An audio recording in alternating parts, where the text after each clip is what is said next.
ছাদ বাগানে পুদিনা নিতে এসে দেখি পুদিনার কত সুন্দর ফুল ফুটেছে। একটু পাতা নিয়ে নিচে চলে এলাম।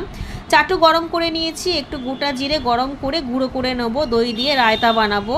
ঘরে পাতা টক দই নিয়ে নিয়েছি অনেকটা পরিমাণে।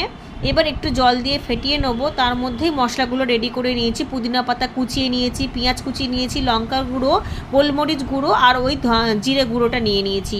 সামান্য একটুখানি জল দিয়ে নিলাম। খুব ভালোভাবে ফেটিয়ে নেবো যাতে কোনো জায়গাতেই যেন ডালা পাকিয়ে না থাকে। সামান্য একটু নুন দিয়ে একটুখানি আদা বাটা দিয়ে দিলাম। আদাটা কিন্তু আমি থেতো করে খুব ভালো করেই বেটে নিয়েছি। তারপর দিলাম একে একে সমস্ত উপকরণগুলো। এই দেখুন কতটা সুন্দর হয়েছে, ব্যাস আর কোনো কিছুই করতে লাগবে না। সাথে দুটো গোলা রুটিও বানিয়ে নিয়েছি। ছেলে আর আমি টিফিন করব। একটুখানি খেজুর আর একটুখানি কলা নিয়ে নিয়েছি।